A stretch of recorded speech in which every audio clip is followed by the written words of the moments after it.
I would say the lowest amount I charge, unless it's very embarrassing to say that, but really $20, sometimes be 10, you know, 15, all the way up to 100, 200, 1,000. Just depends. You know, just depends on the person, if I like them or not. Okay. And so, I mean, are you in a relationship out here? No. No? All right. So the guy that I met, that's like not your boyfriend? No, it's my brother. That's your brother? Yes. Okay. Cause y'all like that's like your bro or like your blood brother? Blood brother. Blood brother? Yes. Okay. Cause y'all kissed? No, we didn't kiss. Yeah, I saw y'all kiss. Kissed you on the mouth? No. And why are you worried about it, sir? Well, I'm just asking. It's none of your business. I get it, but I mean, I told you at the beginning, if there's anything you're too embarrassed to talk about, don't start the interview. Because my conversations just go. My business out there like this. It's none of your damn business, okay? I get it. I get it. But you did agree to do the interview. Yes. And so I'm going to ask whatever question I'm going to ask. Okay. What's up, YouTube? Become a member of the channel. Click the join button. You're going to get access to exclusive content, more updates, post-interview reactions, and the lost tapes that never made it to YouTube. Click the join button. Become part of the family. Now back to the content. What's up, YouTube? Atlanta Street Interviews out here with another one. So we got a young lady with us today. How you doing today, miss? I'm doing good. How you doing? I'm doing good. I'm doing good. Thank you for asking. So are you homeless? Yes. Okay. Currently. How old are you? I'm 31. 31. And so how long have you been homeless? A long time. A long time? Has it been years? Kinda, yeah. So it's been like just a few months? That sort of thing, yeah. Yeah, really years. Years? So I guess kind of on and off type deal? Okay, and so when was the last time you had like a roof over your head? Probably about 5 years ago, I'd say. 5 years ago? Yeah, okay. I'm not really sure, yeah. Okay. What was it that happened 5 years ago that caused you to become homeless in the first place? If I put it on national TV right now, I don't want to talk about it. So remember, I mean, I told you at the beginning, if there's anything you're too embarrassed to talk about, don't even start the interview because my questions go wherever the conversation takes us. So I put my hands on my child to try to get some money from the Social Security office. Okay, so you put your hands on your child to try to get basically a disability claim going? Yes. Okay, did it work? Yes, it did. And so you get disability? I'm in the process. I have a lawyer currently working on my case. Her name is Kathleen Green. Okay. And how long ago did this happen? This happened about 5 years ago, sir. My son is 7 now, my youngest one. My oldest one is 12, and my middle child is 8. 8? Okay, yes. So 12, 8, and 7? Yes. And so you tried to put hands on the 7-year-older? Yes. I was very aggravated. I was frustrated. All the above, just ready to explode like a volcano. Okay. It was an accident. I really didn't mean to do it. So you didn't mean to put your hands on them? Right. I was going through having some mental health issues at the moment. But now that I'm kind of stable, whatever, and taking my medication, I feel a lot better. Did you hurt them? No, I didn't hurt them at all. Okay. And so those are all 3 of your kids? Yes, they are. My son Jeremiah was born at St. Mary's Hospital, and my other 2 was born in Grady, and my last one was born in Atlanta Medical. I'm sorry, excuse me. So you have 4 kids or 3? I have 3. 3, okay. 3 boys. 3 boys, okay, all right. How many different dads? 3 different baby dads. One is Hispanic. My first son is biracial. Okay. My second son is mixed too, and my third child is black and mixed too. All 3 are mixed. Okay. All right. Have you ever been married? No. No? Okay. All right. And so when you tried to put your hands on your child, why did that cause you to become homeless? Because I got an eviction notice in the mail at my apartment. It was currently called Highland Arms. And I feel like I only realized after years have passed that it got changed to Arbor Place. So I had 30 days to move out of my apartment or whatever. So 30 days after that, I was just very upset. I don't want me and my child to be out on the street. Okay. And all 3 of your kids live with you? Used to live with you? Yes. Back then? Well, my oldest one is in Florida, and the other 2 I put up for adoption. And my first son I put up for adoption at birth. My other one's with his daddy and his grandmama. Okay, so the one that's half Hispanic, he's Puerto Rican. Okay, you're right. So he's with his dad, or he's up for adoption? Up for adoption. Okay. With his dad, really. His dad? Yes. So is that who he lives with? Yes. Okay. And so you say the other two, they live with who? Their dad. Okay, so all of them live with their dads, basically? Yes. Okay. All right, so let's just start from the beginning. So where you from? I'm from Florida. What part of Florida? Orlando. Hey, man. Originally from Louisville too, also. Kind of From where? Louisville. I was born and raised in Louisville, but then I kind of. Louisville, Kentucky? Yes, but then I kind of, you know. Hey, man, shout out that Louisville, man. And definitely shout out that Orlando, Florida, man. All right, Orlando be taking all the brother money. All right, with Disneyland, Disney World, Universal Studios, all that stuff. But it's all good. We still love it. And hey, man, Louisville, man, like, you know, Kentucky, man, Louisville, Kentucky had this barbecue place. I don't remember the name of it, the something pig or something like that. It was the best barbecue I ever had in my life. So shout out Louisville. All right, so growing up in, you know, Kentucky / Florida, did you have both your mom and your dad in the household? Well, see, I was raised in the foster care system. I got placed in the foster care system at 8 years old or whatever. You said 8 years old? 8 years old. My mom was not able to financially take care of me and really going through it. She beat me a little bit. I had whelps on my legs or whatever, and I used to shit out my ass, my butt. Excuse my language, I'm sorry. So sorry, I tried to be professional. I said. It's okay. Really, doo-doo was coming out my butt, and my butt was bleeding and hurting. I had to the point where I had to have Vaseline put up on my butt. And did anything happen to you back there? Huh? Did anything happen to you back there? Yes, my mother beat me, and then CPS got called. The beating is what caused the stuff with your backside? Okay. All right. Okay, so you grew up in foster care. And then she used to have unwanted man and unwanted guests, you know what I'm saying? You talking about your biological mom? Yes, inside the house. Crackheads and stuff just try to get extra money. So did anything ever happen to you as far as abuse or anything like that? Like I told her, I've been sexually abused, really all the above, mental abuse. And did that happen in foster care or prior to foster care? Really both. It happened. So in foster care and prior to foster care. When it happened in foster care, who was it that did that? Well, my mom, and I had some other people, sister, all that. Your foster mom? Yes, and my biological mom too.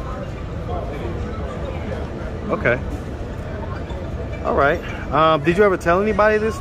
I was too afraid at the time. So have you ever told anybody? Being told a lie my whole entire life. You say what? Being told a lie, it feels like to me. Now I find out the truth.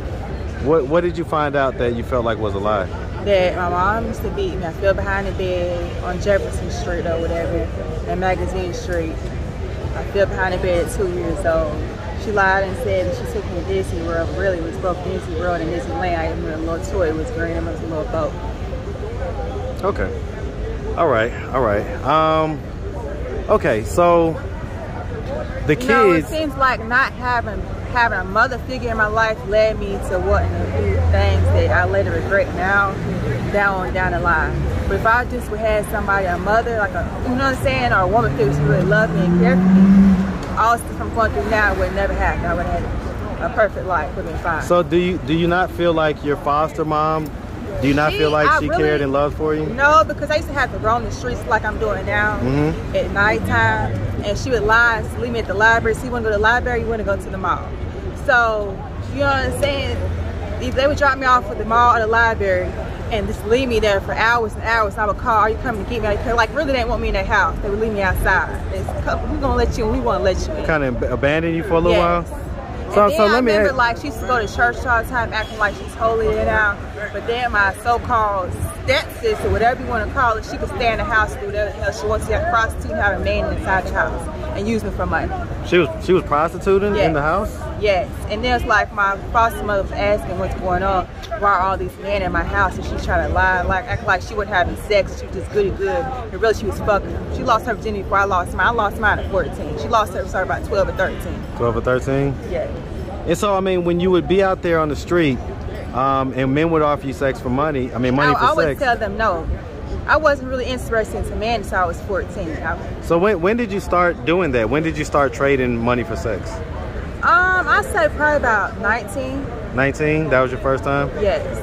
Okay. And so, I mean, all the way up until I would say really now. So I'm right. I mean, when was the last time that you did that type of activity?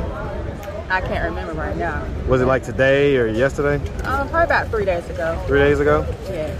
And so, I mean, when you would be out here kind of at your lowest point, and by the way, is there any drug addictions going on? Like, you know, what drugs do we use or whatever? Mainly weed. I did crack one time, that was it. But I really prefer just smoking weed and cigarettes. A little alcohol, but I most of the time do things in moderation. Okay, I don't do things over the top to the point where I know I'm gonna get myself in trouble. I do things in moderation. Okay, so you don't feel like... I try not to do too much. I get it. You know what I'm saying? And so you say you only smoked crack one time? Yes. When was that? It was a lace blunt. It was crack and weed. Okay, so you didn't know it was crack. No, I didn't know what it was at the time. No. And so when you would be out here doing your thing, what's the lowest amount that you would charge for that? I would say the lowest amount I charge, I know it's very embarrassing to say that, but really $20, sometimes be 10, you know, 15, all the way up to 100, 200, 1,000. Just depends. You know, just depends on the person, if I like them or not. Okay. And so, I mean, are you in a relationship out here? No. No? All right. So the guy that I met, that's like not your boyfriend? No, it's my brother. That's your brother? Yes. Okay. Cause y'all like that's like your bro or like your blood brother? Blood brother. Blood brother? Yes. Okay. Cause y'all kissed? No, we didn't kiss. Yeah, I saw y'all kiss. Kissed you on the mouth? No. And why are you worried about it, sir? Well, I'm just asking. It's none of your business. I get it, but I mean, I told you at the beginning, if there's anything you're too embarrassed to talk about, don't start the interview. Because my conversations just go... Put my business out there like this. It's none of your damn business, okay? I get it. But you did agree to do the interview. Yes. And so I'm going to ask whatever question I'm going to ask. Okay, but if I don't feel comfortable, safe answering, I'm not going to answer. I'm not going to give you what you want so you can be nosy. My business, none of your business. Right. Some things are best left hidden. I can dig it. So, I mean, so the bottom line, though, is that it's so... Okay, so you're out here. And so what is it that was going on, man? All right. So you out here. And so... You've been out here for a while now. What are we doing? I've been out here for about 5 days. About 5 days? Yes. You said 5 years. Really 5 years. I just got out of prison, sir. You got out of prison? Yes. That's why I said the 5 years. Now I'm on the street. Okay. So you've been out here for... So you just got out like a few days ago? Yes. August 23rd, sir. 2022. Okay. And you was in there for 5 years? Yes. I was in jail time for 3 years. And 1 year in the main women's facility right before they sent a person in prison. And then also... They sent me to Pulaski. I hated Pulaski. They would beat people in there. Is that like a mental? No, Pulaski's real prison. It has lifers and everything in it, but Emmanuel was a mental health facility. You see what I'm saying? So it was just like at Pulaski, a lot of people would die. That's why it's always going lockdown or whatever. So that's the real bad. That's the real bad prison. That's yes. It's like in Middle Georgia or something, right? The other day before I went home, one committed suicide. They act like they know what's going on. They try to cover it up, but they're gonna have to answer for that. And excuse my language, sir. It has nothing to do with you. They don't have to answer for that. I'm fine. They're gonna have to answer for that shit and answer God. Why you let them people die in it? Why did you do that, bitch? Okay. All right. Like they didn't care. They walk around and care. Emmanuel always cared for people. They always had officers patrolling the compound or whatever. I get it. It was just a better prison. Pulaski is like hell, baby. And also, hold on, sir. Alto too. When I first did diagnosis. Oh, I definitely heard about Alto. They ain't shit. They're a lot worse than Pulaski. Almost everybody that's been in the street culture has heard about Alto prison. So, all right. So. Okay, so, I mean, so what are we doing at this point? She be taking people's store bags, too. Sometimes she don't like giving people their stuff back. Like, when I first got sentenced at Pulaski, they took my felines off him at the door. They took my robe. Not the felines. They took my leggings, thermal. Forever, I love Atlanta. And it just... But hold on real quick, Where'd you go to prison for? All type of stuff. Where'd you go to prison for? Putting my hands on my child. So you went to prison for that? Yes. Okay. So that's... I didn't mean to, but you know, I was kind of embarrassed to really talk about it. But you know, you gotta do what you gotta do, try to get some money, right?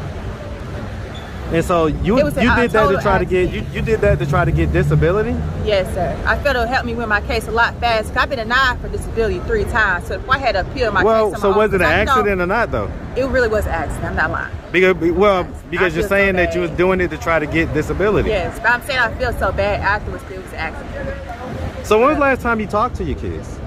I ain't talked to him. I mean, I did write him a letter, you know what I'm saying, or whatever. I did talk to his grandmother on the phone.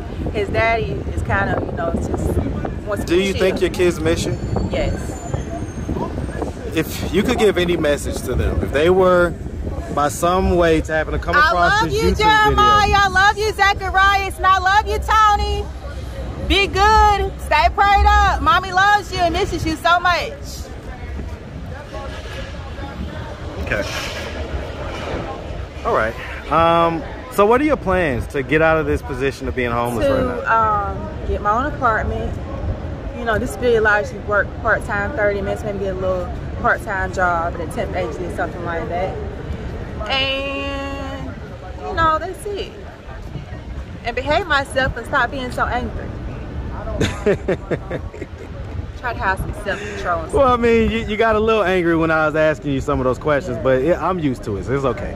I'm fine, okay? All right, so, okay, I get that. You want to get an apartment and stuff like that, get a job. You say like kind of temp agency type stuff? Like, those like labor ready or something, you know, cash out, that sort of thing. Just trying to make some extra money, because you know when disability money runs out, I have some backup money, you know what I'm saying, to pay the bills. Okay. That sort of thing, yeah. I get it. All right. Do you plan on still continuing to sell your body and stuff like that? No. Okay. I don't like doing it unless it happens. How do you feel afterwards? I feel bad sometimes. Hurt, lonely, all the above. Devastating and bad. Have you been in contact with your biological parents?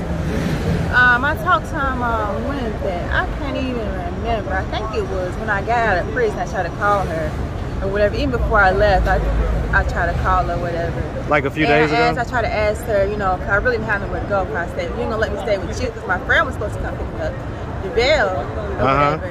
And I was looking for him at the bus stop or whatever, at the Greyhound bus station. And you say your friend he was not there at the time. But then he acted like, you know what I'm saying, that he didn't know that I was getting out August 23rd, 2022. All the letters and notes, he already knew I was getting out. It's August 23rd, 2022. Before that, he has a white girl, a white hoe. I'm sorry, I didn't say the truth. Named Kristen or whatever. She's talking about how ugly she was and how he didn't want to be with her no more. But if you don't want to be with her no more, why'd she marry Kristen? Can you answer that? And try to put me at some fool like a lonely nasty. So was this like hoe. you're supposed to be like your boyfriend or whatever? Right. And so he tried to play me and wrote all these letters talking about he wanted to be with me and stuff. He was trying to, I know that's funny, right? And try to get with me and stuff or whatever. And I just feel played. Like a deck of cards, really. So he did all that and then never showed up? Right. And then wants to call me, ask me for money and stuff. I'm like, no, why you still calling me? If you know you're going to act the same way, talk about he's changed and stuff. It's not the first time. He does this all the time when I'm gone or whatever. And he misses me, I'm gone for our money or whatever. You feel what I'm saying? So is this one of the fathers to your kids? No. No? Okay. Not that I know of, no. So is this like your pimp that we're talking about? I mean, hell, I'm still trying to figure the shit out, to be honest. Okay. All right, miss. Well, listen, we really appreciate you taking the time answering all of our questions. If anybody out there wanted to reach out, help, or donate, do you have a way they could do that? Do you have social media, Cash App, anything like that? I have Cash App, sir. All right, what's your Cash App? Facebook. All right, what you got? My Cash App is Miss Breezy is back. Miss Breezy is back? Yes. You gotta spell that out for us. NZBREEZYIZBACK. Okay. What about your Facebook or Instagram or whatever? I gotta make another one. You say what? I can make another one. I think it's Larita Collier or Penny Chain or something like that. Okay. One of those. All right, miss. Well, like I say, we really appreciate you. And we definitely wish you nothing but the best out here, okay? All right, thank you. No doubt. You make sure you have a good one. All right. All right.